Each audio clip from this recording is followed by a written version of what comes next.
Okay, thank you so much. Thank you. So I think we are good to start now. Can anybody hear me? Are we still hearing me? Are we hearing me? Yes, we can. Okay, great stuff. All right, so good morning, everyone, and welcome to another edition of the Drugstock Pay webinar. And, this is the second edition in the series that we have named Advancing Financial Literacy Among Healthcare Professionals. So Drugstock is on a mission, like we all know, like we ring that everywhere we go. Drugstock is on a mission to empower healthcare providers. And how we do that is by providing, not just quality drugs, not just the access, and, that is a major part of what we do, but also we do that by providing innovative solutions like, the Drugstock Pay, the e-commerce app, and things like that to just make life a lot easier for pharmacists and, healthcare providers generally. And we also empower healthcare providers by ensuring that they have the necessary skills, including finance skills, proper inventory management skills generally to, take your practice further, to always be on top of your game, on top of, everything that you do for patients, for your clients, for customers that come into your retail pharmacy stores, so you can expand and, just generally empower you in every aspect so that it's a well-rounded support that we give. So this is the second edition, as I mentioned earlier. At the last edition, we discussed, so the conversation was around how to achieve effective business management in retail practice. So for that edition, we just touched basics on business management, and then there was a glimpse of finances into it. But in this conversation, in this discussion, in this edition, we are going to discuss we are going to dive deeper into sustainability, how to stay profitable with sustainable financial strategies. So that's what we're going to be talking about today. And, everybody's ready. We are set for the package that we have delivered for you. But before I get overexcited and, go too far, let me introduce the Drugstock team with me on the call. So we have our digital marketing manager, Peter Bassi. Like if you are a regular with Drugstock Pay activities, with Drugstock webinars, you will know that Peter Bassi is like a constant here. And Peter Bassi is the digital marketing manager here, is a digital whiz and just generally runs our digital aspects. And then we have, so Peter, so Peter is saying hello. He's saying he's glad to be here. We are glad to have you too, Peter. And then we have Modupe Ola Adeyemo. Modupe is the product manager at Drugstock. So she leads the tech team with the lead software engineer, Adewale Olagunju. So together, both of them ensure that they deliver innovative and exciting products that are useful to healthcare providers. So Modupe, do you want to say hello to our clients?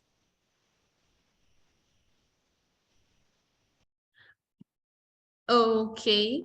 So I think Modupe is busy, working on product stuff and working on our next idea for us. So, and then we have Farm Doctor Chimaobi Oyemobi, who is our reliable commercial manager. And Chima always finds the best ways to optimize these tech products for our clients. So Dr. Chima, Farm Dr. Chima, do you want to say hello? Good morning, everyone. It's nice to have you guys around. Good morning. Thank you, Oinye, Hypes Woman. Thank you so much. And then we have our Chief Finance Officer with us. So Somto KK is our Chief Finance Officer. So Somto works diligently to ensure that our finance strategies in Drugstock are sustainable and that, we can be paid our salaries no matter what. Somto is also leading the team on the Drugstock Pay product. So Somto, hello. Morning, Oye. Thank you for the amazing introduction as usual. Good morning, everybody. Thank you for taking the time out to be with us this morning for this webinar. And I know it's going to be an exciting and informative session, so I look forward to going through this session with you guys. Thank you so much, Somto. I'm also looking forward to it. And then finally, our speaker. So for those of us who check WhatsApp messages, you already know him because I've sent his bio, I've sent quotes from him. So, and all of that. So please meet our speaker, Mr. Ikechukwu Bernard Okafor. Good morning, everyone. I'm excited to join this wonderful team and then also all the participants in the event. I'm excited to interact with all of you. I'm sure you have alternative things you would have been doing with your time, but because you deem this to be very important, I also deem it to be very important, and we hope to have a wonderful time today. Thank you. Thank you so much. Thank you so much, Ike. Thank you for joining us. Thank you for creating time for us to come and download all the great stuff you have for us. So let's dive right in. Today we have an exciting lineup of activities. It will be very short, but very impactful. We are going to make it as brief as possible, but you're going to, get maximum benefit from this time that you have, giving Drugstock today. So first we'll have a welcome address by the CFO, after which I'll invite the speaker to give his speech.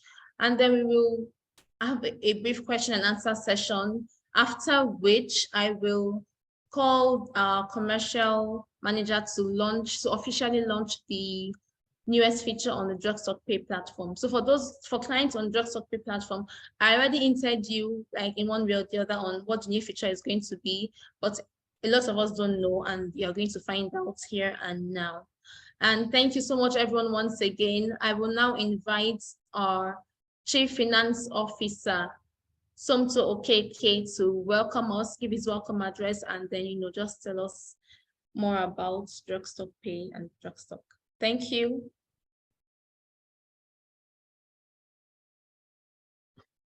Thank you, Onye. And once again, thank you to all of our pharmacists, our healthcare providers on this call. I think there's 39 attendees, which is an amazing turnout. So thank you guys all for taking time out to be here with us. Like Onye said, we want make it very short, but very interesting and very informative for you.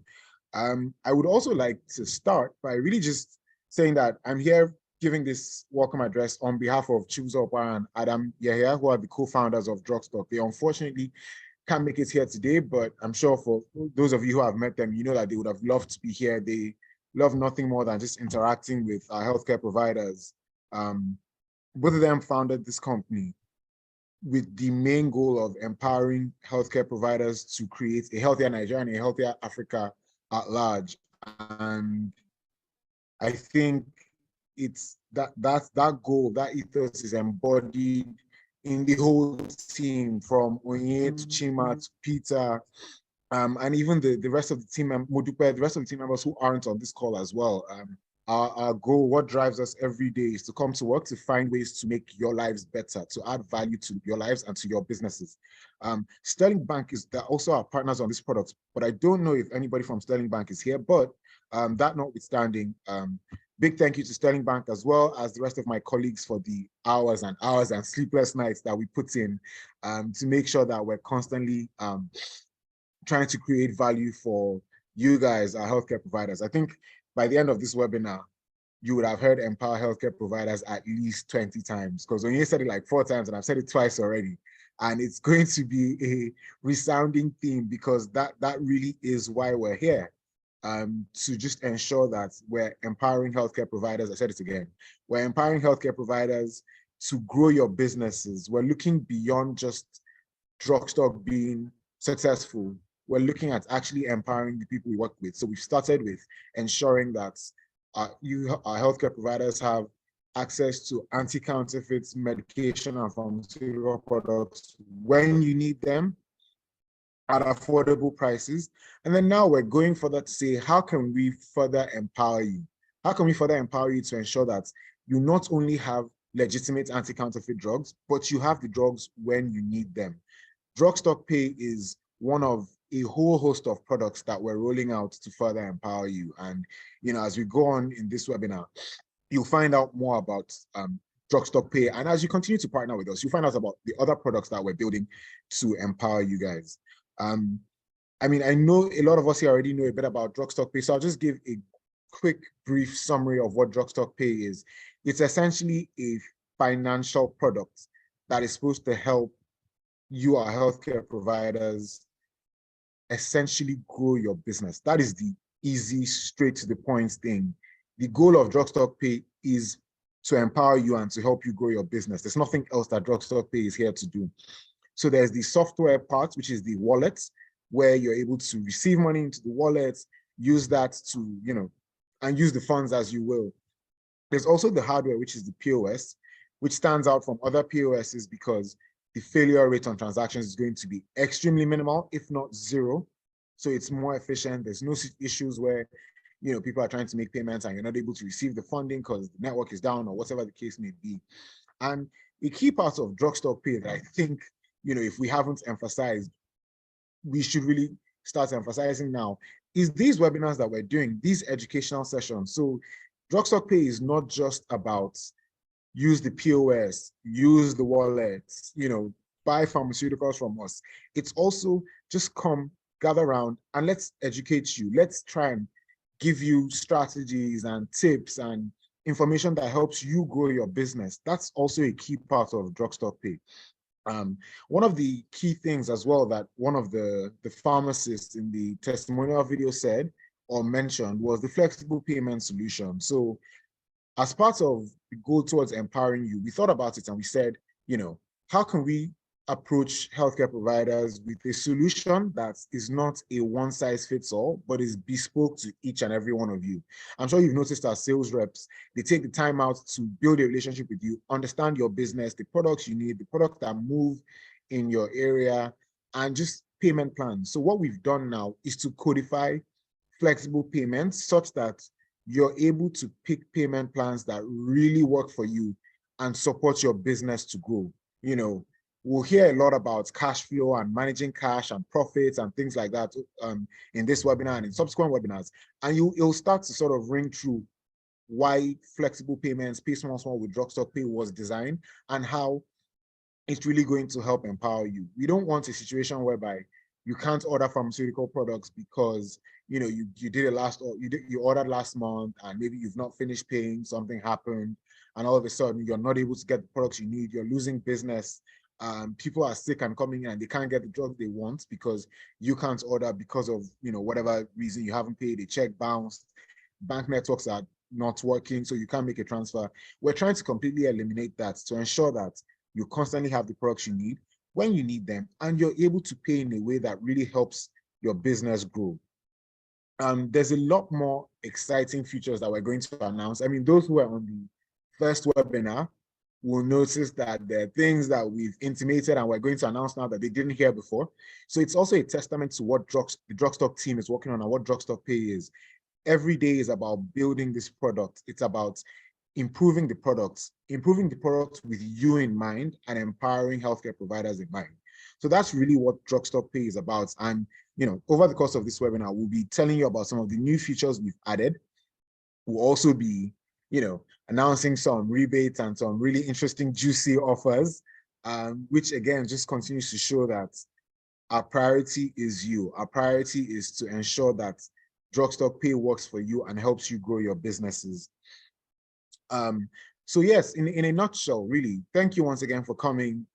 Thank you to my colleagues, the rest of our partners on Drugstock Pay for all the work that you've put in and you continue to put in. And Drugstock Pay is not going to be a one-off. It's not going to be a product that we just introduce to you and we leave you on your own. We're going to constantly handhold you and work with you through optimizing Drugstock Pay to be the best it can be for you and helping your business grow. Drugstock doesn't grow if the pharmacies and the hospitals and the PPMVs that we support are not growing. So thank you once again for joining us today. And I hope you take as much as you can out from the rest of this webinar because it promises to be extremely exciting, to steal some words from here. Thank you very much, Somto. Thank you. That was quite invigorating to hear. So without further ado, I'm going to just invite our speaker, Ikechukwu Bernard Okafor. So let me just say this. It's been really, really inspiring, basically communicating with Ike, arranging all of this. So he just has a very good personality that I just keep admiring. And, thank you so much for your patience, for staying with us as we planned, as we kept planning and making sure that things just were in place before we finally scheduled the days. Thank you very much. So I'm going to just briefly read out a bit about Ike, and then we'll jump right into his talk that he has for us. So Ikechukwu Bernard Okafor is a PhD candidate at Harvard Law School with research interest in corporate and finance law, financial technology, that's fintech, and international finance. Ike has a certification in financial accounting, business analytics, and managerial economics from Harvard Business School. He obtained his bachelor's and master's degrees from University of Ibadan, Nigeria, and was called to the Nigerian bar in 2006. He completed the academic requirements for a master's degree at Harvard Law School, and with which he has proceeded to achieving his PhD degree at the same school, Harvard Law. So Mr. Okafor is not new to teaching and passing valuable information across. He started a teaching career in 2008 as a graduate fellow at the Faculty of Law, University of Ibadan, under the John D. and Catherine C. MacArthur Foundation grants to the university. Ike has taught law in Nigeria in specific interest areas covering banking law, insurance, corporate and personal income tax law, and commercial law. So we can see that the speaker is very well-rounded in both finance and law. So we can rest assured that the strategies he's going to give us today are not going to lead us to break any law. They are going to be, very on the point and on the mark. There are things that you can do and are legal things that you can do that will still move your business forward. So thank you. I know that University of Ibadan pharmacists that went to UI are already like, yes, that's our guy, UI, the greatest. Okay, but Uniben is still. So thank you so much. Thank you so much, everyone. And Mr. Ike, you have the floor. So that we don't forget our questions as he asks, as the talk is going on and we have questions, just drop them in the question and answer section in the box, in the question and answer box that we have there. So Mr. Ikechukwu, please, you have the floor and we cannot wait to hear what you have for us. Okay. Thank you so much, Oyinye, for the wonderful work as usual. You are doing a great job already, and I hope to continue to help you achieve your purpose at Drugstock. I'm excited to be here, like I've said. I need my slides to okay. Yeah, so I'm excited to be here. Like I've said before, because of the wonderful thing that we're doing in Lagos, and I hopefully in Nigeria, and then across West Africa and then Africa. I'm a big guy with the African economic integration thing. I love African economic integration, and I'm hoping that Drugstock will be one of the drivers of African economic integration to make Africa great. I have seen the vision, I have seen the goal, and I'm happy to congratulate those of you who have joined the company at this early stage. Most times the pioneers, particularly the workers, and then the partners, the pharmacists. You will have the history of the company to tell eventually when it becomes so great and you profit from it. You would a partnership will be profitable to both you as partners and then the company. So congratulations. It's always good to join early in financial quality, early mover advantage. Okay, so let's just get into what I have to say. The topic is building a profitable, sorry, can I have the first page again?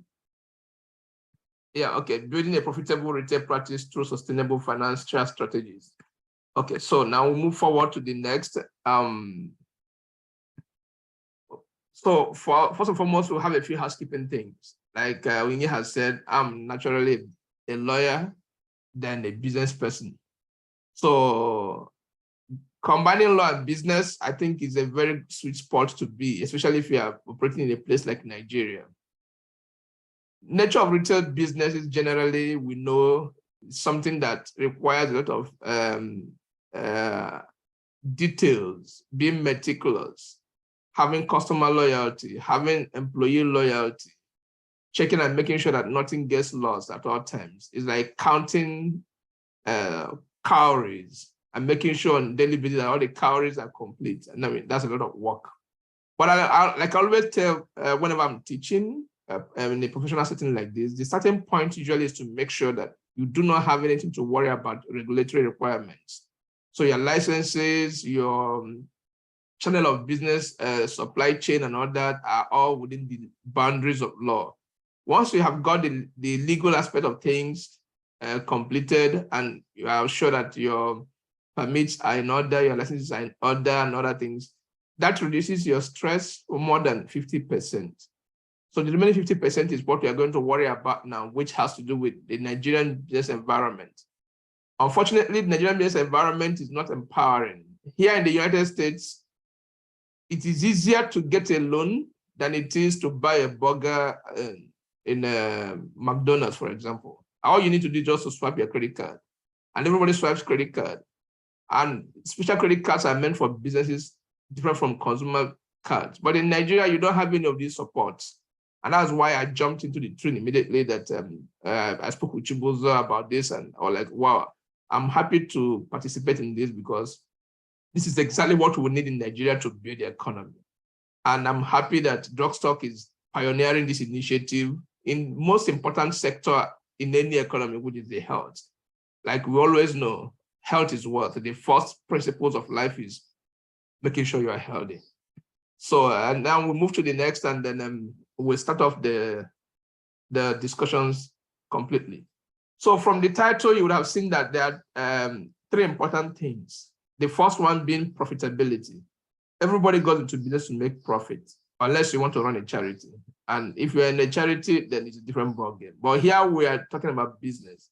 Everybody goes into business to make profit. And we always go with a bullish attitude to it, hoping that we'll make profit. If we don't believe we'll make profit, we wouldn't go into business in the first place.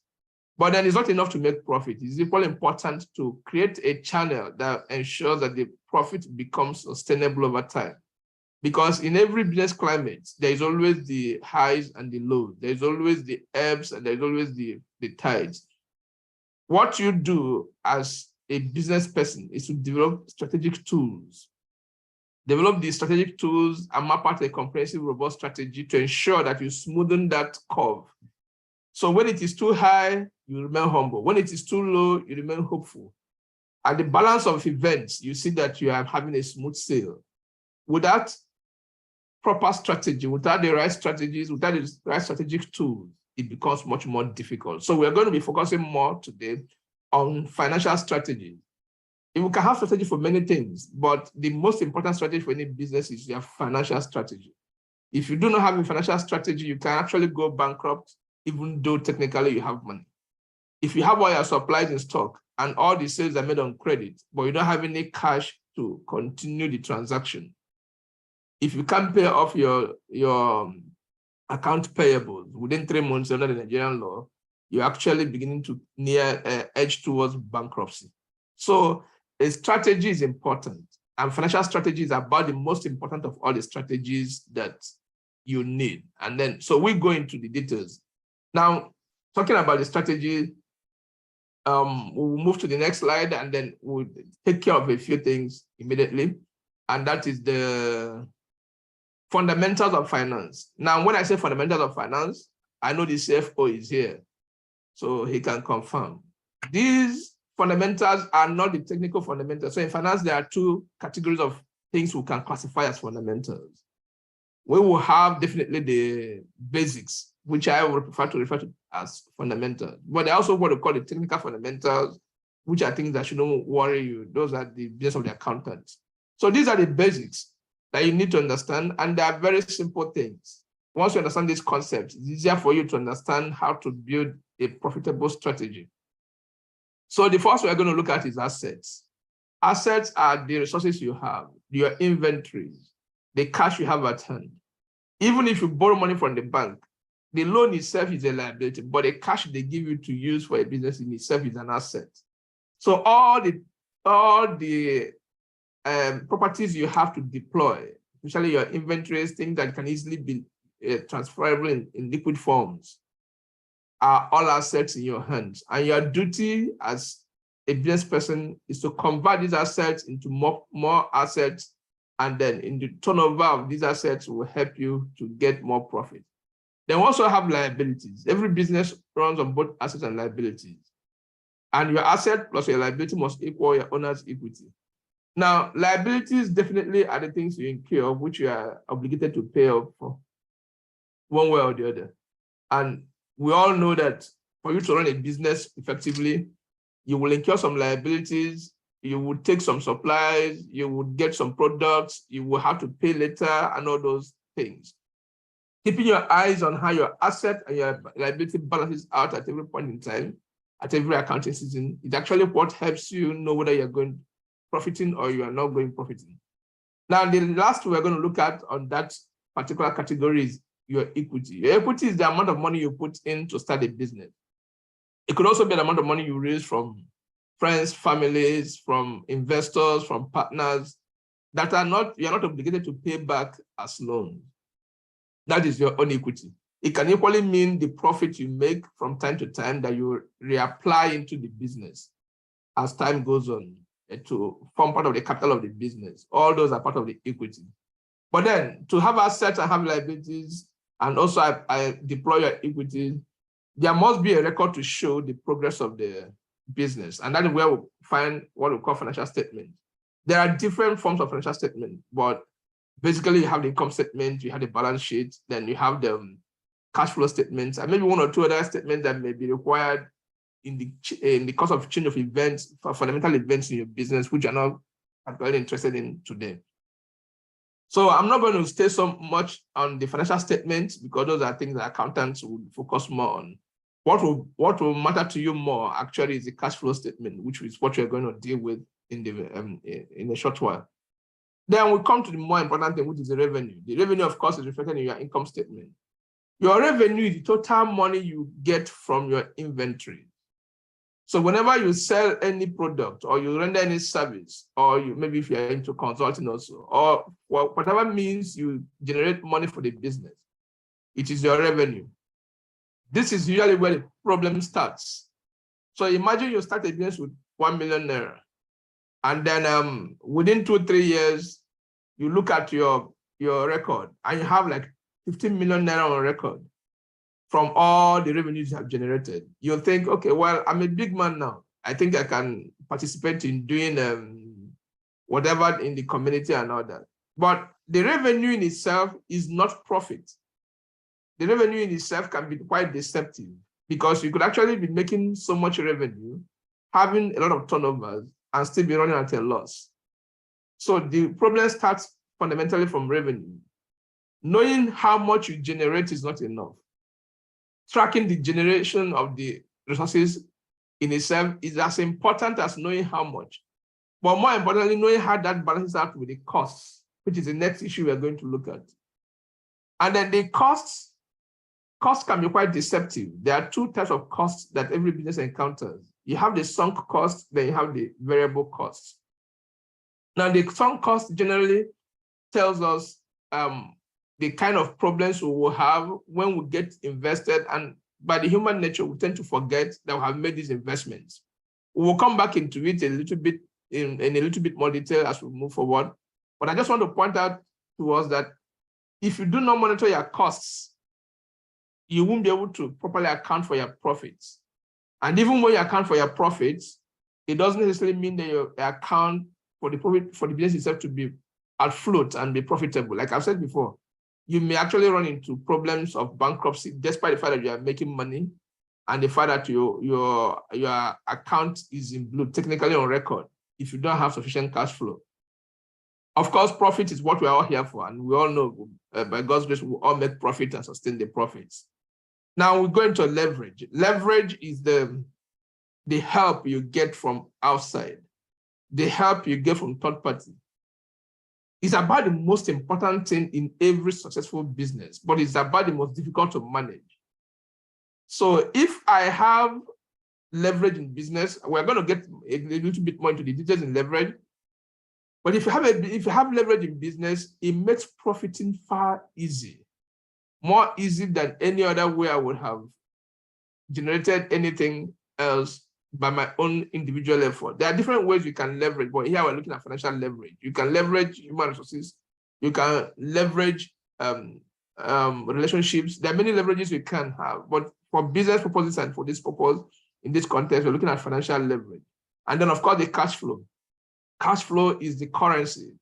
So money is usually referred to as currency. It's currency because it flows.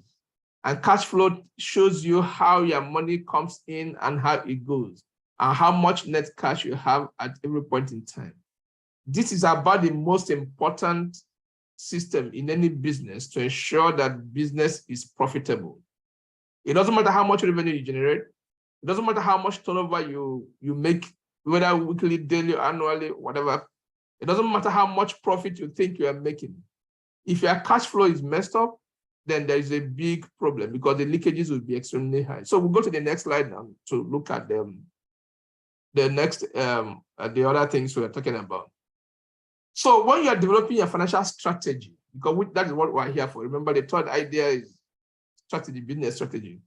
Most times we go into business with the purpose of not losing, or rather with the purpose of making profit. So our strategy is usually, what do we do? Okay, let's go and market so we can make profit. At the end of the year, we can celebrate. But a proper financial strategy, sustainable financial strategy for any business actually is a two-step strategy.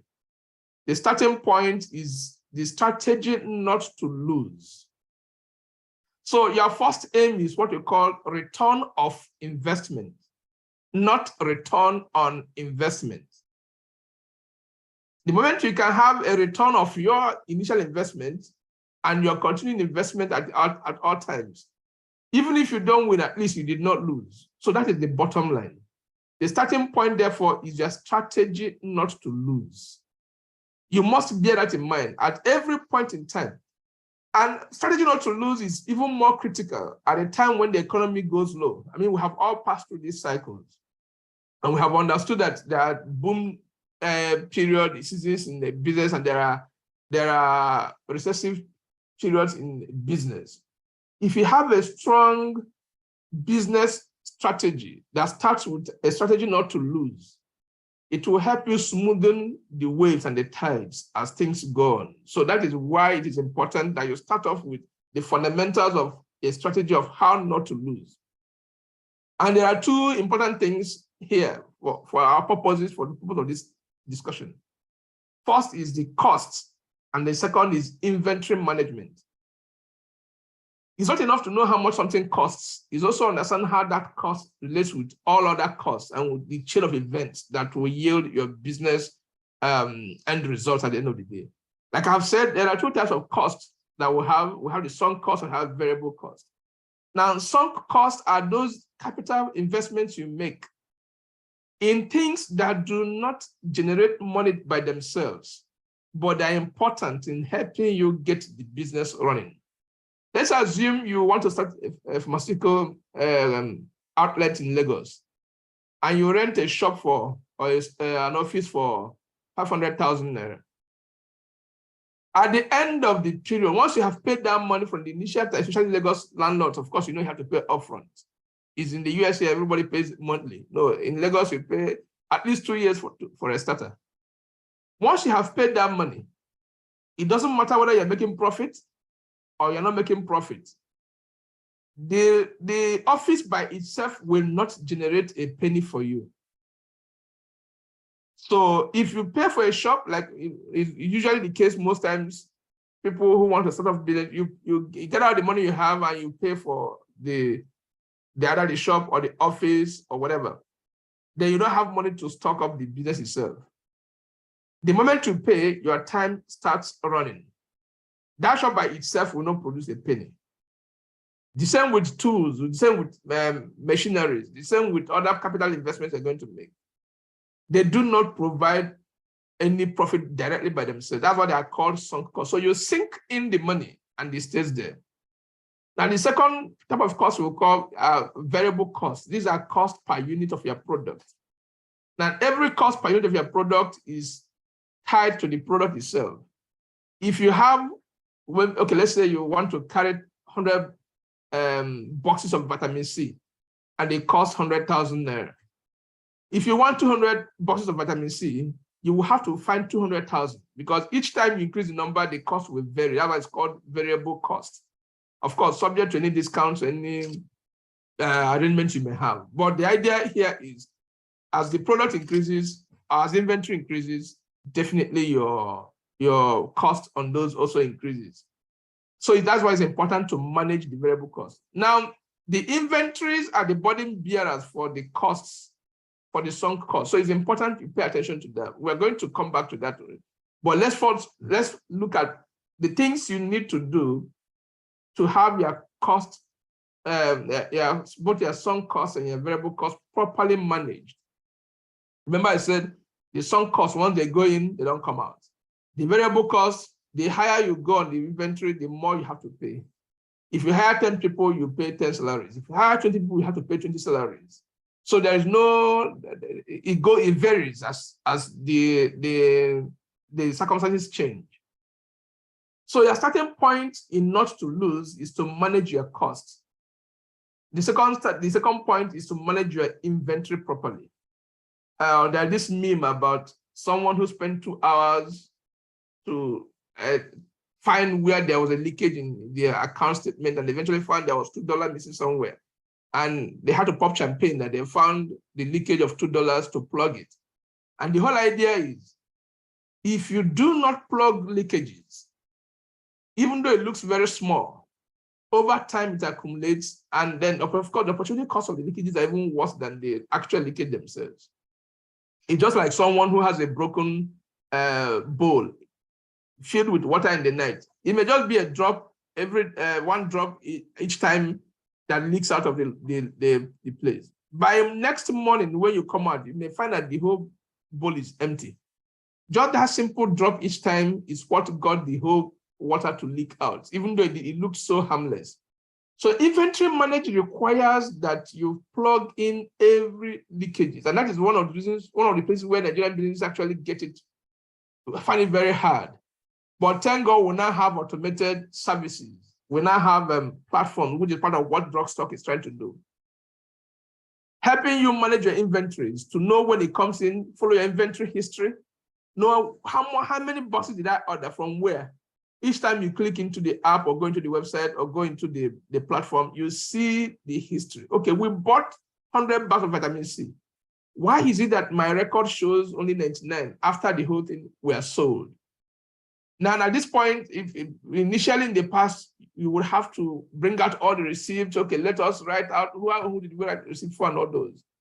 That becomes very, very laborious. And of course, it's easier to explain away. But with online inventory management systems now, it's easy for you to track your transaction history and plug in every loophole. You know at what point which inventory disappeared. You know at what point which inventory was discounted. If there is an inventory that is running low, but is not completely sold out, you know you're running a risk of expiration. It's easy to find, okay, we have 100 boxes of vitamin C. Now we have only 98 sold, but we are looking for more supplies. Where are the remaining 2 boxes? So that being said, if you understand how to plug your inventory losses, plug all leakages, track all your inventories, and use the platforms provided, especially online, to automate these things, it removes almost 50% of the burden on how not to lose. Because your inventories are your burden bearers. If you pay for your office for 100,000 naira, for example, and you stock in 500,000 worth of vitamin C, that is, you specialize in distributing vitamin C products, for example, the 500,000 naira worth of vitamin C is expected to make profit enough to cover for the cost of renting the apartment you use, or the office you use, or the store you use, or the warehouse you use, and also make profit for the salaries, for running the gas on vehicles, for replacing the vehicles, and all these. So if you understand that inventories are burden bearers, it's easier for you to track how much profit you are making equates with how much cost you have accumulated and what the margin is. Then that will tell you whether you're making profit. So if you buy a box of vitamin C, for example, for 1,000 naira, and you sell for 1,200 naira, The 200 naira on the vitamin C is not profit, because you forgot that at the beginning of the year, you actually paid rent. It is not at the end of the year you begin to think, do we have enough money to pay the next month's rent, the next year's rent? No. Each time you are selling your vitamin C at a margin, you bear in mind that the 200 naira on top of it is by itself not profit, because it will account for transportation, it will account for all the variables that brought the vitamin C to place, but also all the initial costs, the sunk costs you have done. Of course, in accounting, there is always a way to recoup some of these capital investments, either through depreciation or amortization, but those are matters that the accountant will deal with. But for purpose of this, you have to understand that the business must be afloat enough to cover both the burden of the cost and then go ahead to make you profit. So out of the 200 naira margin you use, it may actually be 30 naira at the end of the day. That is an actual profit. And even that 30 naira profit is subject to other variables in the economy, like things like inflation, cost of borrowing, and other things that you cannot predict in the future. These are part of the things you have to bear in mind when you are having your strategy not to fail. Now, the second part of the strategy not to lose is your entity structures. There are different types of business entities you can form in Nigeria, but the most important for all of this discussion actually is a limited liability company. Now, limited liability companies are entities that separate your own ownership, your own person from the company itself. So your ownership of the company is different from you as a person. So if there is XYZ Limited, the owner or the owners of XYZ Limited are individual persons different from the company itself. So when you come for a company meeting, for example, and there are two of you sitting, you and your partner or you alone, there, in law, there are three people there, you, your partner, and the company, which means that any decision you take, even so, since the company cannot talk, it cannot oppose you, it's just an abstract entity in law. Every decision you make must be in the best interest of the company. The resources of the company must be used for purpose of the company. The inventories of the company must be sold and accounted for the company. So you must understand that there's a separation between you and your business, especially when it's a limited liability company, and it has advantages. One of the advantages is that the liability of the company is tied to the company and does not tie to your personal. So you are not bound to use their children's school fees to pay off the bill of the company if the company goes bankrupt. Of course, God forbid. We all hope to make profit and sustain our businesses. So that being said, it is important to run the business as a business. And one of the most important things you need to do in your strategy not to lose is to ensure that every account of the company is properly taken care of. The balance sheet must always balance. The income of the company will always remain income of the company. The best strategies usually is to find a way to pay yourself from the company and a salary so that the money of the company remains for that of the company while your own money remains your money. So if tomorrow you are invited to your village to come and take chieftaincy title or to come and contribute to building donation, you ask yourself a question. This donation, do I personally have the money to do it? If the answer is yes, then you can go and donate from your own money. How much can I donate from my own money? It's not enough to call your secretary or your cashier and say, please go to that drawer and bring me 100,000 naira. I'm going to the village. No. The record must show how the inventories came in, how much was invested, and how much profit you have at the end of the day. The reason why this is important is because your income statement must have integrity. Your balance sheet must balance. And of course, your cash flow statement must speak as to the currency of the business, the transaction histories, and the turnovers. Once you are able to get this type of thing done, it's easier for you to run the business now as a separate entity different from you. Whether you are there or you're not there, the business can run. Take, for example, you want to borrow money from bank. Unfortunately, in Nigeria, you don't have facilities, you don't have reasonable facilities that will help you run business like loans and all that. But you should be able to submit your maybe like 2 or 3 years of financial statements to the bank, and they should be able to go through it and make sense of it without having to call it to explain anything. The moment you have integrity and transparency in the accounting methodology and the way you keep your inventories, your balance sheet, all your account statements are in order, showing that you are not the one running the business as a person, but you are running the business as a trustee of the business itself. You can separate your own finances from the business finances, and the history shows integrity. Then definitely, at that point, it's easier for you to take the business to the next level. All the companies you hear today, Coca-Cola and all the Apple of this world, the Google, they all started as individual businesses. As a matter of fact, Coca-Cola was started by a pharmacist, a chemist who wrote one simple formula and gave him another. We know the story already.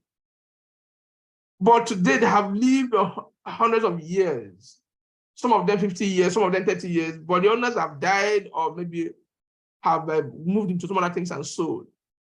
It's equally important that in the next few years, you may want to move from the pharmacy to some other thing, but you have built a brand. Okay, let's say the MD of Emzor, for example, want to sell Emzor. There should be able to have a way. We should be able to have a way to evaluate how much Emzor is worth. So that valuation is based on your transaction history, the brand name, the product you are selling. These are the things, and once you start from the beginning to keep these records and run the business as a business properly so-called, it's easier for one to say, okay, Emzor is worth $5 billion. Okay, we're gonna buy Emzor for $5 billion. I'm just using that as an example. I'm not saying they're selling, right? So if you have a track record of running the business in a transparent manner, it becomes easier. In the US here, of course, everybody has, most of these processes have been automated. And I'm happy that the Drugstock has come out with this pioneer product to help you automate many of these. Now, of course, definitely not all the things you need to automate, but the important ones are already in the pipeline. You can buy a product, you can have transaction histories, you can have your payments online. So it's easy to know how many quantities you sold. So keying into these things actually are the things that will help to drive you to the next. So we'll move to the next stage now, which is how to win. So once you understand how not to lose, and you're able to put in the fundamentals in place, you can now move into how to win. So it's like a football match. If all you do is have good strikers who can score goals, but their defense is useless, then there's a big problem, because there will always be an attempt to break through the defenses. So the first starting point is to ensure you have a very formidable wall of defense, which is what you have just discussed, how not to lose. Then how to win. Of course, we all want to win. It's not enough to just break even. It's not enough to just have turnovers. So how to win, what we are looking at in how to win, there are two main things, which is the tools that every business person have used. The first is leverage. The second is cash flow. Of course, there are many more things you can do to ensure that you win, but these two are more important in terms of building sustainable business that go through the cycles, the annual business cycles that come in, the seasons, the good seasons, the bad seasons, you win some, you lose some just strike out. So leverage provides opportunity to use other people's money. So let's assume, go back to our example of 100 boxes of vitamin C. Let's assume that you have a market for 500 boxes of vitamin C for 100,000. But you only have 50,000 naira. So going in your own strength, all you can do is to buy the first 50,000 naira worth of vitamin C. When you finish selling the 50,000, you go back to buy the remaining 50,000, maybe plus the extra profit you made. That is the way you will cover the 100,000 naira worth of vitamin C. But how about if you can buy use the same 50,000 to buy 100,000 naira worth of vitamin C and make your profit at once rather than delaying it for the next month? Okay, so let's assume that all you have is 50,000, and then you approach a bank, and the bank says 10% annual rate for their loan. Now, with 10% annual rate, the bank gives you 50,000. So you buy 100,000 worth of vitamin C. But remember, you borrowed 50. So 10% of 50,000 is 5,000. So that means you're going to pay the bank back 55,000. So let's assume the 100,000 vitamin C is sold at a profit of 100% and you got 200,000. In the initial example, you only bought 50,000 worth of vitamin C, and you sold for 50,000 extra, making it 100,000, 50,000 being your profit. You keep all the money for yourself, both the cash of 150,000 you paid, and then the profit of 50,000 you made. The 100,000 naira is for you. Now let's assume in the second scenario, you borrowed it, made 50,000, but you're going to pay 10% on it. And then with the bank money and your money, you made a sale of 200,000 at the same period. Now, your own 50,000 is out. The remaining 50,000 of the bank is also out. You have 100,000 profits, but out of that profit, you have to pay out 5,000 as interest on the money. Your own 50,000 produced you an extra 50,000, which is 100% return. The bank's 50,000 produced you another 50,000 at the cost of 5,000. That means with 5,000 naira, you were able to produce extra 45,000. Compared to your own money, you use your 50,000 to produce 50,000. You use 5,000 from the bank to produce 45,000. So you see why leverage is important in business. But knowing how to manage the leverage is important also. That is where cash flow comes in. So leverage gives opportunity to take loans. It could be a revolving loan, it could be a short-term loan, it could be a long-term loan, it could be soft loan, it could be hard loan. These things could be on daily basis. If you have a financial facility that you can always call on daily basis, at the end of the day, when you finish selling, you balance the account up again. The next day, you make more orders because you are in retail business. Retail requires that every time you must always call for an item, right? So you must have a facility. And I'm happy to also know from the CFO what he told us that you now have access to get such facilities at little or no interest rates. I mean, that is wonderful. It hasn't happened in Nigeria before. So you cannot be able to plan and strategize more effectively on how to use this leverage to exponentially expand your profit. But that is only if you have proper records and if you have the track record that shows that, yes, you can manage this. Leverage is a two-edged sword. It can make you, it can mar you. So a proper strategy to use leverage is what matters the most. And nobody will give you that leverage unless they are sure that you have the transaction integrity and history to properly use leverage. But the sweetest money to make in business, and the only way you can expand your business beyond any level is through leverage, using other people's money. Almost all persons and all businesses in the world, including Apple, including Google, including Microsoft, they all run on leverage, because without leverage, you cannot run a sustainably profitable business. It's not possible. So the second thing we're going to focus on for the next 5 minutes is cash flow. You must have heard the statement, which will perhaps inherited from customary ideas, that cash is king. No, cash is not king.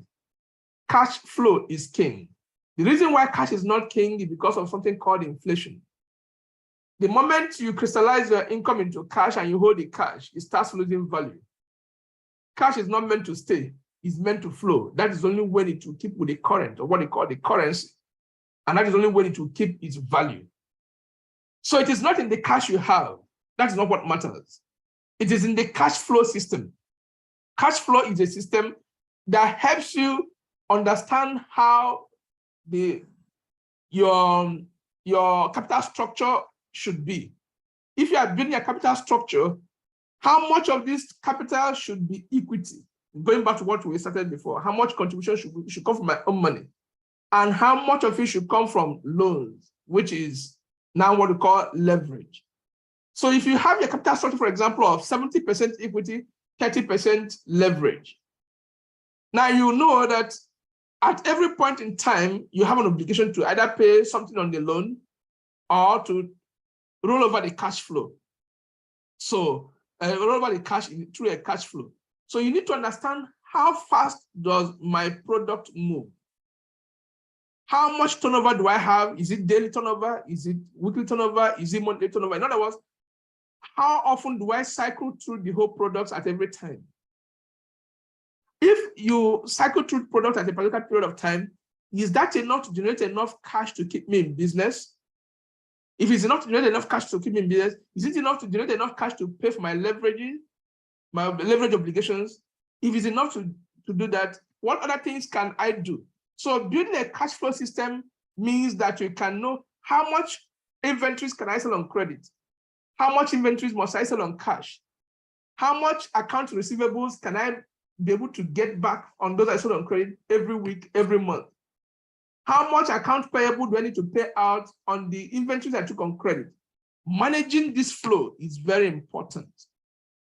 If you learn to manage the flow, and it's easier to learn to manage the flow by forming solid, continuing relationship with specific suppliers, with specific account managers, with specific financial support you get. In this case, we're using this context, the Drugstock platform. Once you have your history, it's easy to say, okay, we are spending 500,000 naira every week on the inventories we are purchasing, and we are selling at 400,000 every week. That means we are having an excess of 100,000 we are on a shortfall.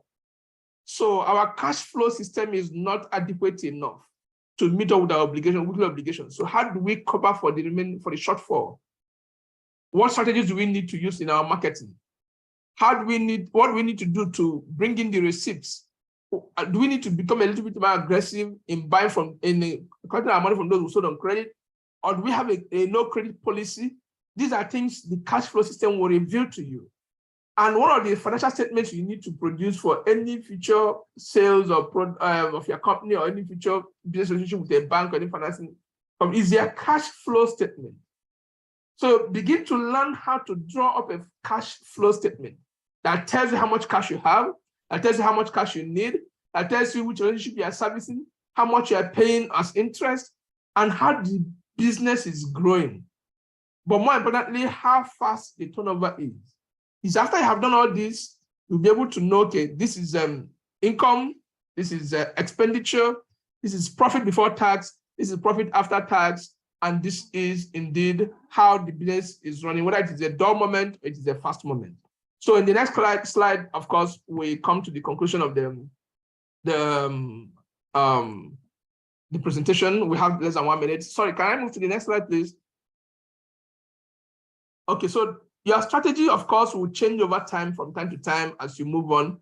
As you expand, as business become bigger and bigger, your strategies will continue to increase. So the last slide, of course, please. The last slide. Oh yeah, it says, may the cash flow be with you. Thank you very much. And I hope you enjoyed the presentation, and I'm open to having questions from you. Thanks. Thank you so much, Ike. Thank you so much. That was amazing and very stimulating. That was a very stimulating session.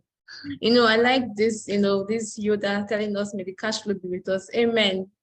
I hope that's, I hope that it's real. And thank you very much. Very wonderful. So we are taking questions now. I know that a lot of us are still, trying to process everything that you have heard, thinking about, oh my God, all the things that I haven't realized, all the things that I could have done better. And, there is always room for growth. There's always room for improvement in our systems, in our processes. And we are always here to remind you, Drugstock is always here to remind you on, taking a closer look into your finances, into your accounts. Am I doing the right thing? Have I veered off course? Have I, digressed or diverted from my aim, from my financial goals? So we're always here to, have these sessions with you and bring you back on track so that you're more consistent, with your goals and everything. Very stimulating. So we are taking questions now, and it's very funny how all of a sudden I'm now interested in finance. In secondary school, accounting was my worst subject. Like, that's trading and costs and loss, trading profits accounts. I just did not like it. But as we get older, we realize that when you have a business, even when you don't have a business, it's still important that you understand accounting, you understand finances, you understand all of these things that's just help you grow and help you do better. So I have questions. Or I don't know, pharmacists don't have questions as if they know everything, or maybe they are just in awe of everything, and we are still trying to. All right, so I have a question here. Okay, someone is saying that It is quite clear from your presentation that cash flow is at risk of external factors like inflation. Lately, it has been a big problem for the retail business. Is there a way to mitigate its effects, saying it has gone out of control in the country? So he wants to know how to mitigate the effects of inflation on cash flow. Good. Yeah. So, every business need to think like the ants. Yeah. Pardon me if you're not a Christian here, but there's this particular part of the scripture in Proverbs 6 that talks about the ant. It says, "Go ye to the ants, consider his ways and be wise. He does not have a ruler or overseer, but he gathers his food in summer because of the winter." You know, so the ant thinks summer while it is winter, and the ant thinks winter while it is summer. So when it is summer, the ant is not bothered about enjoying the beautiful weather in the summer. He's busy working hard to get all the food he can get and take it into the mound inside the hole, because he knows winter is coming. When the winter comes, the first cold hits, the ant runs inside. He tells his people, don't worry, this will soon pass away. While we are here, let's manage the resources we have as efficiently as possible. That way, in a business, you start hearing things like downsizing. Let's manage as efficiently as possible while the winter stays. But we know definitely that the winter will pass. Once the winter passes, we're out again, gathering another food. So the contraindication here is that businesses must learn to know that these cycles come and they go. It doesn't matter how well the economy is, it will always cycle through. The exile is completely inevitable. So when it is bullish, when the things are at the highest peak, we have the tendency to be overconfident that it will always be good. No. And that is why your cash flow statement tells you the transaction history. It tells you to know how you've been doing in the past 5 months, 6 months, 1 year, and you begin to learn to be humble. So you put in more while you put in more into your cash flow while it is buoyant, so that when it goes lean, you know how to smoothen the effect. In consumption, we call it smoothing of consumption. Now, the only other way you can do that, of course, this is the beginning. That is your own in-house prudent management. But most times, like what we have in Nigeria that you're talking about, it's always difficult to solve the problem only in-house. That's why companies go bankrupt. So the only other way is to fall back on your established relationships. If you have a relationship, for example, with a bank that you have had business with for years, and they could be able to see that you have been prudent with your cash flow management, they'll be able to see that you have been prudent for the past 5 years with your financial statements, then it's easier for them to discuss with you. Assuming you have 500 million naira loan, but now the economy has gone bonkers and you can't pay, you can restructure the loan. Instead of five-year tenure, they can send to 15-year tenure, which reduces their unit amount you pay per month. Of course, cumulatively, you pay more, but at least it will ease that burden. So the system, what you do is your in-house approach, which is to be prudent and be humble while it is buoyant, and your external approach, which is to fall back on your relationships. So for example, if you have a relationship with Drugstock for now, and you're using the platform, it's easy to say, CFO, please, we have this challenge, we can't access money because of the way the economy is, but we need these inventories. Can you please increase our loan margin from, let's say, 1 million naira per month to like 5 million per month? And instead of making it per month, make it per 3 months. Then it's a call for negotiation. You can sit down and work out a structure that will help you. Every business must have a fallback mechanism on an external support. And that is where the prudence with which you manage your cash flow becomes extremely important. Because once they see you are prudent, you are an ally. Businesses are here to help and support you, because if you're in business, they're in business. If you're out of business, they'll too ultimately become out of business because there's nothing else anybody can do. So they are primarily interested in making sure that you succeed. So the first thing you do, I repeat, is to make sure your internal arrangements are watertight. You can show prudence internally, and you can downsize and you can cut off some of the excesses, the things you can never trim out that will not impact your bottom line. That is the first step. The second step is this is the time to fall back on relationships you have built over time when the going was good. And if you have a good integrity and good relationship, these finance companies will always come to your aid, because if you're in business, they're in business. If you're out of business, it will impact their own bottom line. I think that should help somehow. Thank you. Yeah, thank you so much, Ike. All right, so before I take the next questions, our polls are live. So please do well to engage with them. You know, we have like a couple of questions, survey questions I just want to get from you. So please engage with our polls. Thank you. All right, so somebody else wants to know what are the various book components that must be kept to generate financial statements?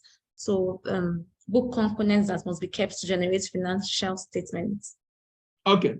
Yeah. So in this case, I'm not giving you professional advice, because depending on how big your company is and the accounting method you are using, it's always good at some point to bring in an accountant, even if it's an account clerk, who understand your specific conditions. So I'm not giving you a professional advice, but I'll give you an idea. So financial statements are made up of either 3 or 5 books, depending on how you see it. The first is what we call the balance sheet. The balance sheet contains the primary accounting equation. Accounting equation, the whole of accounting structure is built on just one simple equation. Asset plus liability equals owner's equity. All the edifice of accounting is built on that same singular simple equation. So your balance sheet must show that your assets balances out with your liability, and that the difference between the asset and the liability is equal exactly to the owner's equity. That is the amount contributed to starting the business. So on the asset side, you have things like the cash you got from the bank. You have inventories, you know, short-term things that turn into money, that you turn over on, that does not stay more than 1 year. Usually that is the basis. So these are things you sell, or the services you render on what a revolving basis. Those are all the things that will bring you all the incomes. Now, these are the things you are going to sell to produce income. Those are on the asset side, including the monies you're using. So if you contributed 100,000 naira into a business, the cash is an asset. So if the asset you are using at the end of the year must balance with your liabilities. If you contributed 100,000 to a business and you start off with 100,000 inventory worth, and I'll make it as simple as possible. If your inventory is worth 100,000, but out of the 100,000 you contributed to the business to produce inventory. Okay, let's say you use 50,000 to produce inventory of 100,000, which you want to sell. The 50,000 you use to produce that inventory, you have 50% of it as loan, like 25,000 naira. That is on the liability side, the 25,000. At the end of the day, you produce 100,000 naira income. By the time you balance out the asset you used and the liability you have, what is the balance must show that it equals the equity. The equity here means the amount originally contributed plus any profit you have made that is not distributed that is going to be reapplied to the business to buffer up its capital. So that is the first book you need to keep. Your balance sheet, your income statement is one, how the income comes in and how it goes. Then your balance sheet, which is actually the most important thing to tell you whether there are leakages or not. If there are leakages, you will see it. If you keep all your inventories intact, you will know. If something is missing on the inventory, you will know, because it will definitely not balance. So account must balance. That is the mortal sin of accounting, for the balance sheet not to balance. You know, when you hear that life no balance, that is what it means in accounting. So then you have the cash flow statement. The cash flow reflects to you the currency by which the business is moving. It's not enough to stock your shop. If you stock the shop and you sell only once in 6 months, your cash is not flowing, it's stagnant. You are running on a pool of water rather than a flowing river. So that is what the cash flow statement tells, and that is what will determine whether somebody will give you money to continue the business or not. If I have 100,000 as an investor, and you come to me to tell me that you need 100,000, I should invest in your business, or I should give you a loan, there is only one single rational ground on which I should give you that loan. Not 2, not 3, not 4, just only one single rational ground. And that ground is that you can prove to me that you are a better user of my 100,000 naira than me. So if my best capacity is to invest my 100,000 and produce 10%, and that's my best capacity, subject to whatever risk I'm taking. But I find you can invest my 100,000 and produce 50%, out of which you give me extra 15. That is my 10 ordinary I can produce, and the extra 5 from you as my risk I'm giving you the money. And you can keep whatever percentage you have. Then I am justified in business by rational thinking to give you the money. If what you can do is equal to what I can do, I can't give you the money because I'm giving you the money with an added risk of using my money, which is not out of my control. If you can produce less than I will produce with my money, then it's not even worth discussing with you. So if your cash flow does not show that you can produce with resources you are looking for, nobody will help you or give you the resources. So those are the 3 most important ones. Wow, thank you so much. Thank you. So someone else is thanking Ike for this very insightful session.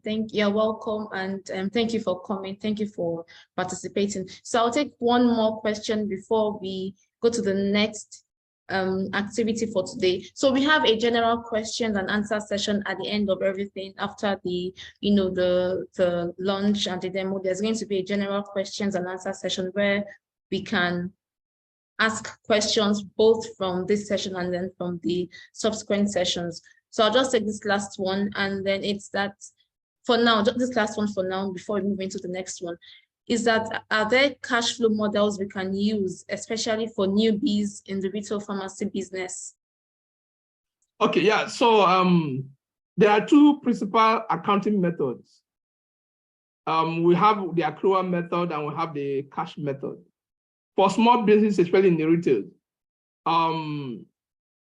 what do you call it? The cash method is very simple. That is, you record a receipt only when you have the cash given to you. If you sell a box of vitamin C and the vitamin C is 100 naira, you record it as an income when you receive the 100 naira. That is the cash method. Accrual method is a little bit more complex, and that is the method that is much more subject to financial engineering. And that is the method that most big companies use. So in that case, I don't think many of you will be interested in that, as it were. So a cash method of accounting is easier, is simpler. It doesn't have much room for financial engineering, but it has one advantage of simplicity. You don't need any extraordinary knowledge to generate a cash flow statement. Really. A little, a little information on how accounting works from the basic accounting equation. How much did you invest? When did you sell? How much profit did you make? How much margin did you make? So it's not profit, it's a margin. I bought vitamin C on 20th of January. I sold it on 27th of January. The cost was 100 naira. I sold at 120. So 20 naira is a margin. You already have the raw materials you need to generate the cash flow statement, show you how the cash moved. Did you pay cash? Did you take it on credit? When did you pay? Then that is the second level of information you need. What I'll advise you do is, if you don't have any accounting background, it's always good to take an intern, an accounting intern. Most Nigerian universities don't use interns, unfortunately. They don't send their students on internship, unfortunately. But you can always find a 300 level accountant, account trainee, or someone with a basic accounting knowledge to just put you through. If they do 1 month or 2 month internship, they can help you as a sales girl or sales boy when they're on holiday. In the process, they can also put you through on how to do it. It's very basic, especially with a cash accounting method. It's very basic. They put you through, and then you start generating this document, and it won't cost you anything extra other than, oh, you're hiring a sales boy. So most people don't have these facilities because they don't know they can use them. Now we're on social media. Now we have WhatsApp and all. It's easy to say, oh, someone in Unilag, my shop is in Yaba. Oh, if any of the accounting students in Unilag wants to do internship with me, I'm ready to pay 10,000 per month. They would rather do that than stay at home playing football because there's nothing else they're doing for that holiday period. And they will double up as a sales rep. If you're looking for a sales rep, look for someone that has accounting background. If you're looking for a manager, look for someone that has. So there's always a way to get that. You don't even need to do it yourself, but it's good if you understand the basics they're using and how they're doing it. Well, thank you, AK. Yes, I totally agree. It's a very, cost-effective way of like winning at both ends. Thank you. And so we are going to take the next questions at the end of everything, but I'm just going to go next into the next thing that we have because I'm very conscious of time right now. And so we will now go into the second part of the webinar, which is to launch our newest feature. All right, so I know that some clients here or some pharmacists here, like there's already a new feature on DrugStockPay when we don't even know that DrugStockPay, like we're not even aware of DrugStockPay, and then all of a sudden there's a new feature, really. But yes, so DrugStockPay has been in existence for like ever, and we are launching our newest feature now. So we are first going to have a testimonial video, but before I have us play that, I want to specially acknowledge our DrugStockPay clients on the call. I know that they're also on the call, in the background, but I wouldn't want to call their names. So I just want to really acknowledge them and recognize their, their efforts and how much they have put into this product. So when we started DrugStockPay, we started with just a couple of clients who constantly give us feedback. Now we have grown and we have experienced like this really wide expansion, and we have been able to scale tremendously and, accommodate more clients on the platform. So to our pioneer clients, to our pilots, thank you so much. It's been amazing working with you, and thank you for your feedback that's helped us, develop this to these amazing and stunning products that we have now. So we can play the testimonial video now. Thank you.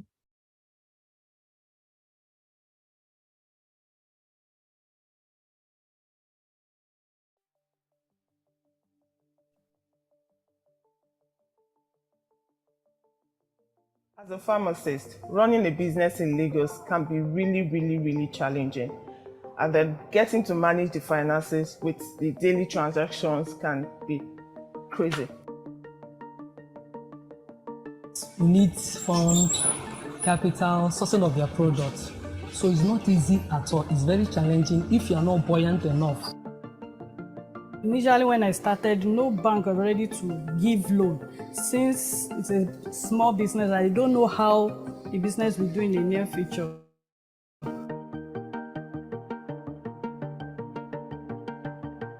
DrugStock was started to empower healthcare professionals by providing good quality medical supplies and pharmaceutical products at the right time and at affordable prices. DrugStockPay is our newest and most innovative inventory financing and cash flow management solution. Through DrugStockPay, you're able to manage your cash flow better, receive payments from clients, get instant settlements, transparent monitoring of your accounts and your wallet balances, as well as apply for and receive inventory credits such that you never run out of stock and you're always able to serve your customers. Before DrugStockPay, managing my finances and the business was really tiring. Like having to go from one supplier to the other and then sourcing funds.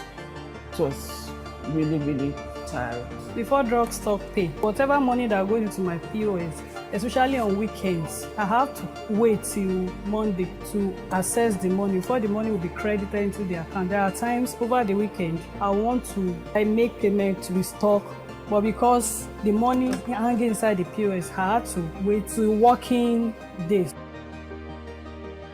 DrugStockPay provides a hybrid solution for managing your finances that has a hardware component, which is a point of sale service machine that allows you to receive payments and also log information on the products that you sell, as well as a software component, which gives you access to a wallet that has full transparency and recording of all your transactions, your inflows and your outflows. Since I made DrugStock, the whole story changed.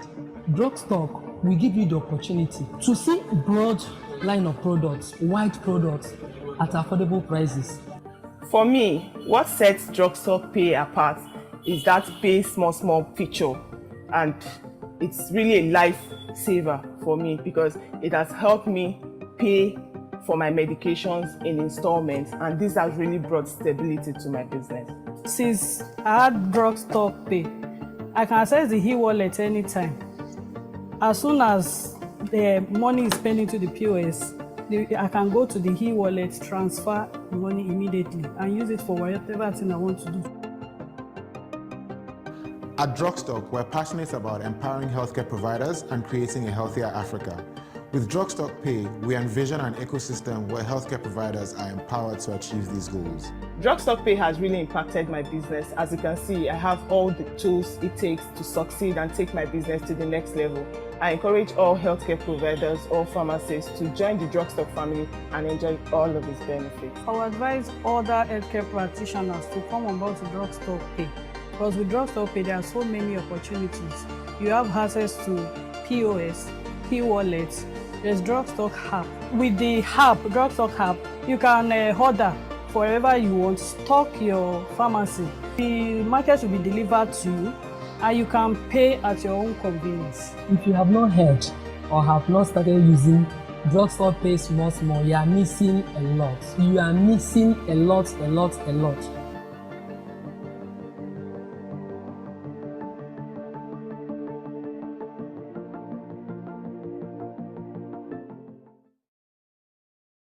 Thank you very much. Thank you for that video. And once again, to our Drugstock Pay clients, thank you for trusting us. Thank you for your loyalty. Thank you so much for believing in us, believing in us enough to partner with us, and your time investments. We acknowledge all of those investments that you put into this, and then we are very grateful for this. And we have delightful rewards and perks for these clients. So just putting that out there, but I will not reveal it. It is the commercial manager from Chima Oyemobi that is going to come and do justice to that part. Is also going to launch or talk about the newest feature that we have. And thank you from Chima. Yeah, thank you, Onye. Good morning, everyone, once again. And Onye, Ikechukwu, and Somto, thank you. I mean, it's been a wonderful knowledge sharing experience since we started. And yeah, thank you, everyone, for joining. And I hope cash flow will be your portion. So I'm going to start this presentation with a little story. I remember 2 or 3 years ago, ACPN was talking about how pharmacy owners do not get to give their businesses down to their kids or their family when they leave, that once they leave, it closes down. And I think at the point of discovery of men, it's when they have something they can bequeath to the next generation. I think that's legacy business is the word. And thinking about it, the root cause is about cash flow, profitability, sustainability, and how we capture these things. And because we don't do it, that's why it's hard for someone to take over and understand the system. Even in retirement, pharmacists should be able to retire, but all those are not possible because of we don't capture these things. And that's what Drugstock is trying to address, because in our mission to empower pharmacists and healthcare providers, we are looking deep into every facet that affects them and improving on them. So I'll just go right into what Drugstock Pay is. So Drugstock Pay is our embedded inventory financing solution in our e-commerce used for payment for your drug supply.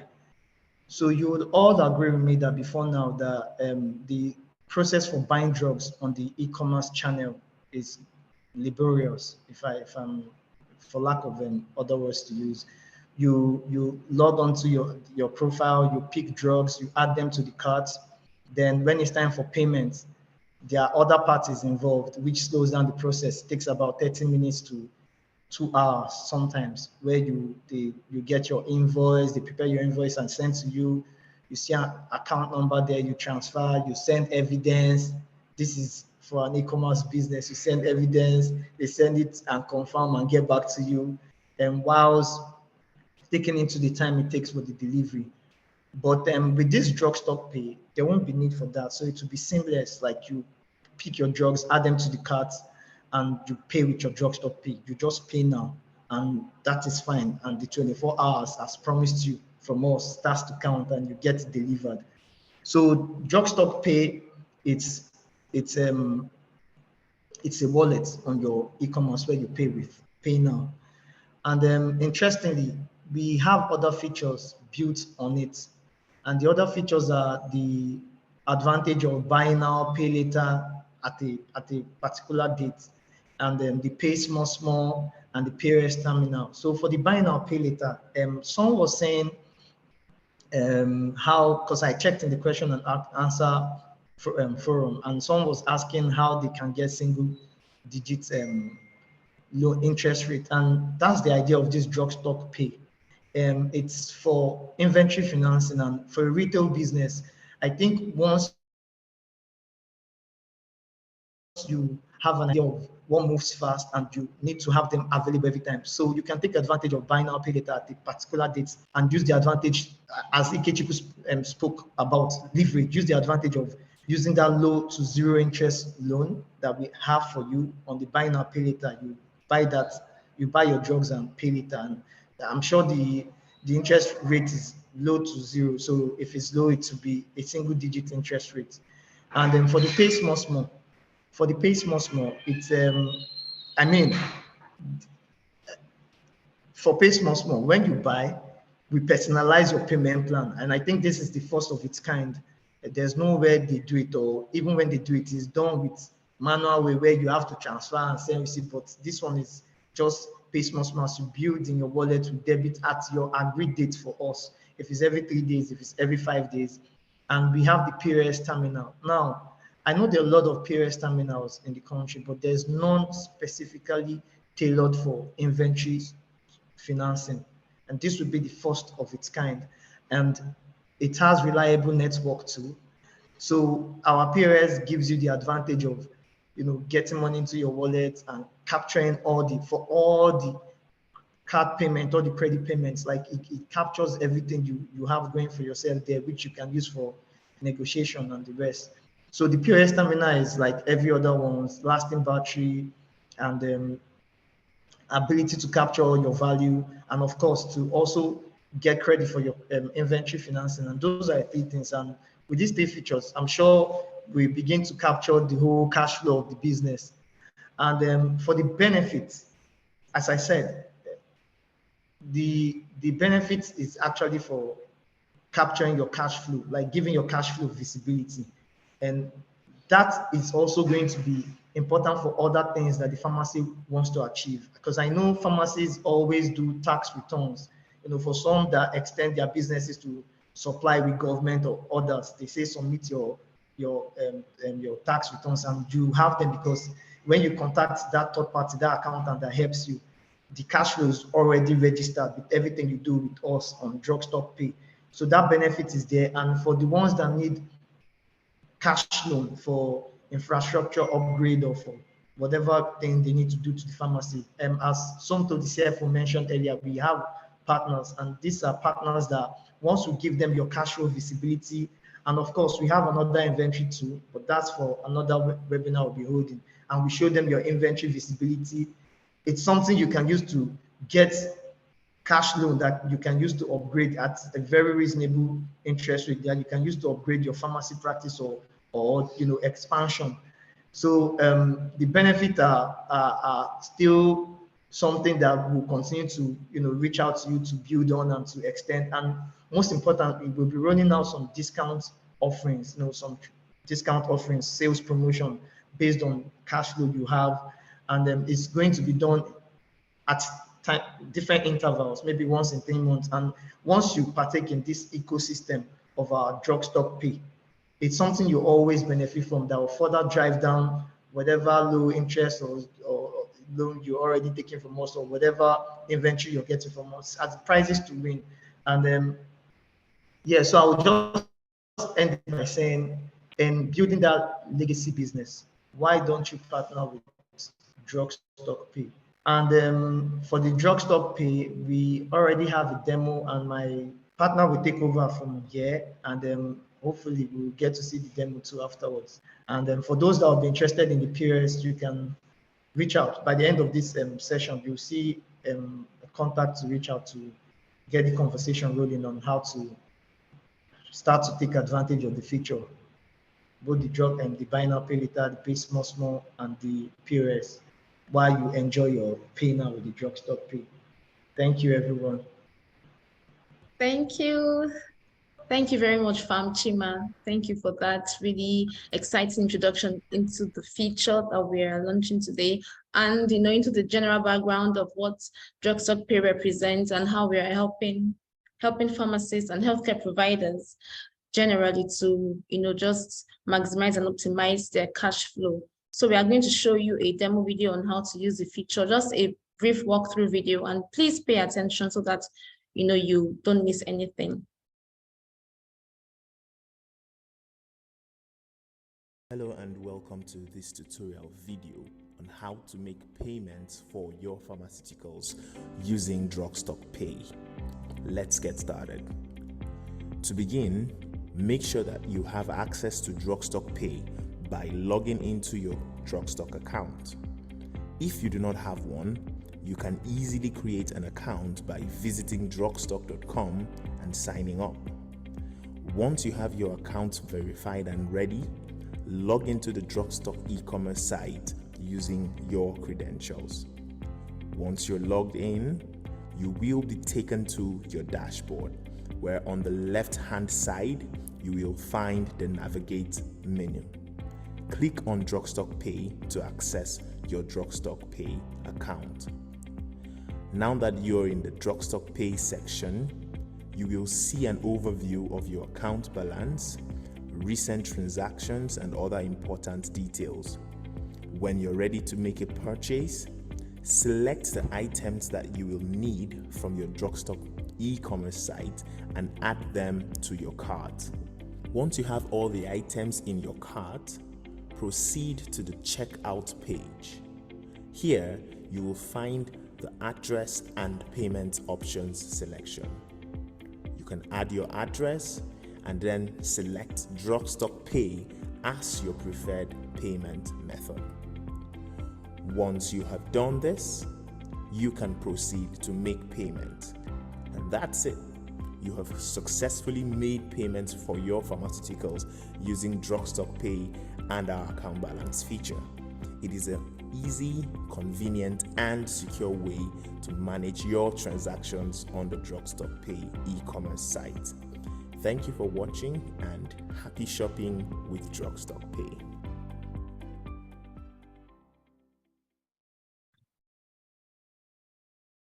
Thank you very much.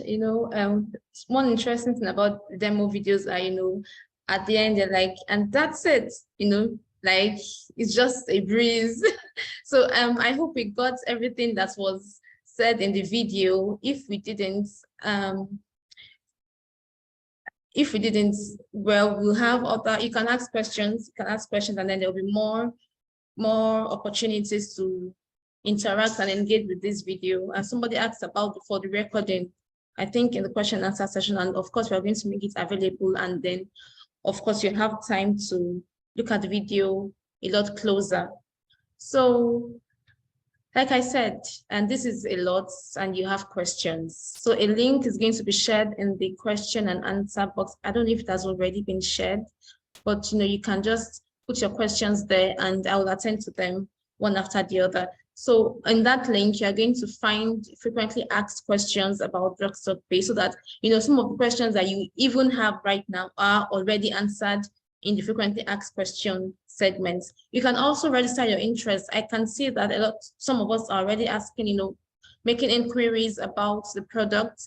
You can also, there's a form that you will fill that will capture your details, and then we'll get back to you and attend to your questions and everything, and register your interest about Drugstock Pay. You can also reach out to us directly on WhatsApp. There is a link for that too. So we've made everything easy. We made the whole process easy for you. All you have to do is click a link, everything at your fingertips. That's exactly what it is. So I'll just jump right back to the questions that we had from earlier. So please, if you have questions about this session that we just finished, you can still go on to put them in the question and answer box there. I'll still answer them. Even if they're in the frequently asked questions section, I'll still answer them here. So Ike, this is for you too. Someone says banks are giving loans, but the interest rate is killing. How can one access loan on single digit interest rates like what is obtained in developed countries? Did you get that? Yes, I got it. That's a very interesting question. And that is why I started from looking at the business environment in Nigeria. It's very challenging. I wish I had the powers to swipe a magic wand and bring the interest rate down, but unfortunately, I don't have that power. It's a little bit difficult. Most times people resort to things like cooperative societies, people resort to in-house financing, partnership with foreign organizations, internal arrangements from your suppliers. But I think one thing that has stood out from this whole presentation is that Drugstock Pay is doing something about loans and interests. Yeah. I don't know the details. The CFO is more equipped to answer those questions. But what I'll advise you do is be open-minded about all the possibilities you can access, and usually start from the easiest and the simplest. In which case here, you already have the payment platforms. You already have the software to manage the whole logistics and transactions. You already have a transfer history. So before someone gives you a loan as a stranger, they want to see the history of what you are doing. Usually, once you want to, for example, here I want to take a mortgage or something, you want to start building a relationship with the bank or start building a relationship with someone else, in this case, Drugstock. If you are buying through Drugstock, for example, and they can see that in the past 6 months, you have been buying almost twice every week, they know this is a very busy pharmacy and this person needs to be supported. If after 6 months you come and say, actually I could do more than I'm doing now and I need a little bit of loan, it's easy for them to look at your record and say, you don't need to say more. We already see what you're doing. But if you're a complete stranger who is not using the platform before, who has not found a relationship, and you just come and say, look, I can move mountains. If you give me this money, I can turn Aso Rock into a pharmacy. They will tell you, sir, we need to see more. We need to see more, be able to agree with what you're saying. So I think this is a cheat code. Is a cheat code to the question you're asking, which is like creating a Goshen in an Egypt, because in the whole Nigeria business is very hard because they have no access to loan. But now you have something of a cheat code rather. Apart from that, of course, every other thing we have to do, you have to be creative about looking for someone else who can give you money and others. But if you're going to go with the banks, you have to look into things like development banks. Those things are not commercially available, so you put your ears. Are there companies sponsoring cooperatives? Is there any government subsidy regime flowing? They come once in a while. I don't know how much it flows into pharmaceuticals. I know they happen in agriculture. I know they happen in exports. I don't know how much it happens in pharmaceuticals. But you may have some creative ideas that can help, but I won't rely on that. So I think just make the best you can, milk the much you can milk from Drugstock before they get too wise and start increasing the interest rate. Thank you. All right, thank you so much, Ike, for answering that question. I don't know, Chima or Somto, do you want to add anything to it, or can we just move on? Okay, so we are moving on. And yeah, I think he adequately covered everything. But I think another thing to also highlight is that for Drugstock and Drugstock Pay, it's interest-free inventory financing. So that's the one thing I was just going to highlight. It's actually interest-free. Interest-free? Yes, Drugstock Pay is interest-free. Oh, all right. Thank you. Thank you for that. All right, so it's interest-free. Wow, look at that. Okay, so like I said, so if you're interested in Drugstock Pay in, coming on being onboarded on the platform, so just indicate your interest in the form and we will reach out to you definitely. And so someone else also, okay, so it's a comment from the question he answered in the past. Like, so he likes that Ike has said us more towards cost reduction and leverage. So it's with respect to a question we answered earlier. So someone wants to know if we can have the video recording of this session. Yes, totally, we will. I think the team will come together and then know the best way to pass this across, the video, the recording of this. And then can we have a live demonstration on how to populate the cash flow statement? You know, I find this very interesting, like this question, because you know, so this is feedback for us on what we can use as the next topic for our webinar. So maybe we want to say that our next webinar will be on how to populate a cash flow statement. So it's entirely up to you. I don't know if Ike wants to say something on this, if we can have a live demonstration. I don't know how Ike wants to accomplish this. Do you want to say something? Okay, yeah, so I will be happy to share a live demonstration, but I don't think it will be on this forum because of time and other. But what I would rather say is that a live demonstration will not help you so much. There's really not much value in a single time demonstration, because cash flow statement is not built in isolation. The best way to learn how to get it done and follow up on it is just like what I've said before. If you have a 300 level accounting student who doubles as an intern in your pharmacy, or a sales girl, a sales boy, for 5-6 months, these are questions you can ask. So that is one. And you already have the data you need. If you're a drug stock client, you already have the data you need. You don't need to do all the manual recording on your ledger, which is usually where the accounting starts. I'm not saying the manual record on your ledger is not important. No, it's fine, but it may have some errors because if you're inexperienced with accounting. But you can easily generate your transactional history from the drug stock app or site, whatever. You already have how many products you bought. You have the dates you bought them. You have how much you paid for them. You have all the information you need to populate your initial ledger. So when you populate your initial ledger, it's from there now that the accounting student, account trainee will be able to get extra information and show you how it is built. One I can assure you that it's very easy. It's not that difficult. If you can know how to do a balance sheet and you can know how to do income statement, the cash flow becomes easy. It's like an end product of the other two.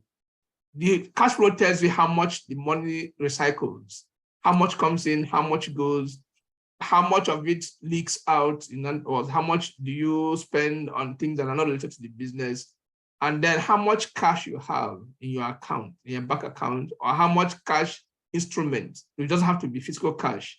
It could be a financial instrument you have. How much of it is a loan? How much of it is revolving? How much of it is permanent? All of this kind of stuff. Those are things that cash flow will help enlighten you more on. So one-time dimension will not help you much, but it's a culture you should begin to, like I said, these are the things you need to form the relationship for tomorrow. If you want to sell your pharmacy practice and go and retire in Bahamas, these historical documentation should be able to tell whoever is buying, this is how the business is doing. And that will help with valuations and how much we're going to pay you for your brand. Thank you very much. Okay, so I do remember to mention earlier, there are survey questions. Please remember to engage with them. Thank you so much. And then, so I think Ike has done justice to this. While a live demonstration, like a single one-off demonstration will not help, I'm seriously thinking about, how to do something about a cash flow statement. I'm thinking of integrating that into the topic for the next webinar we're having. So we're open to more suggestions for the next topic. Like if you have anything off the top of your head right now that you think you'd want us to focus on. We are doing this to empower healthcare providers. Some people did say that we would say that over and over again in this discourse. So yes, so this is to empower you. And what is the best way to know how to empower you? What is better than actually getting feedback from you? We want to learn this. We want to learn about cash flow. We want to learn about understanding business principles or stuff like that. So just share with us, and then we'll just put that in our curriculum for the webinar. And then someone is saying that it's high time Drugstock started delivery outside of Lagos. My heart is so broken because we deliver outside of Lagos already. Am I wrong? Do we not deliver outside of Lagos? Yes, we do. I'm saying it. Okay, no, so it just, yes, I know that we do. So it's actually just occurred to me that I might not have introduced myself at the beginning of this, which is rather strange. So my name is Pharmacist Onyinye, and I am the community manager for Drugstock Pay. I kind of took it for granted that a lot of the pharmacists already know me, so but still, that's it. And so I think that's the last of it. Like I said earlier, try to engage with the link that we have shared in the question and answer session. You know, like I said, if you're interested in Drugstock Pay, just put that on there and indicate your interest, fill the form. Maybe you actually want to copy the link because immediately after this ends, the link disappears as well. So you want to copy the link and paste it somewhere so that you can always go back to it. So while you do that, I'm thinking there are no other questions for us. Okay, so more questions about delivery and time. You know what's, okay, maybe, because this is not the focus of this conversation and this is about Drugstock Pay, and the team in charge of all of these specifics is not on this call. So what I'm going to do is that we are going to reach out to everybody that has placed, indicated interest and placed comments on this. So you can also reach out through the WhatsApp link that was shared to, I think a WhatsApp link to speak directly with Drugstock is part of that link that was shared. So you can just reach out to the customer service team or sales team. Once you click on that link, it takes you straight to our customer service units, and then you can ask any question you want to ask about Drugstock generally. It's just really easy. So like I said before, maybe you want to actually copy that link and paste it somewhere so that you can always go back to it and ask any question that you want. I think with this, we have come to an end of this webinar. Thank you so much for joining. Thank you for staying. I'm saying that the number of people that joined at the beginning is it's still almost the same number that is still present on the call. Thank you for your time. Thank you so much for joining in, and I hope you enjoyed it and that you learned as much as I did. So for those just joining, here's the link again, pasted in the question and answer box. So like I was saying, thank you. This has been an amazing session for me, and I hope it has been for you as well. I am looking forward to the next edition. Like that's going to be the third edition. This thing is moving, and very soon we'll be recording the 20th edition, and doing an anniversary and doing so big things. So I'm really looking forward to the next one where we can learn so much. Thank you very much for joining in, and please remember that all of this we are doing, it's all with the aim of empowering you in any way that we can, any way that we know that we can come through for our clients, for healthcare providers generally. We are always at the forefront of it. That's just the goal basically for us.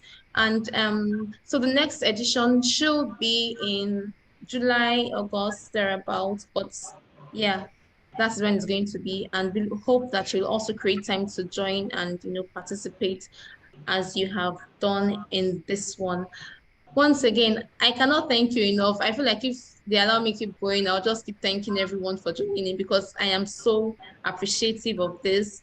And so the next topic is likely going to be something about cash flow statements or about understanding a balance sheet and accounting principles. I think it kind of falls under it. So it's general, it falls under cash flow too. So understanding a balance sheet and accounting principles for healthcare business owners. So we should be looking forward to learning more about, making an account statement from that.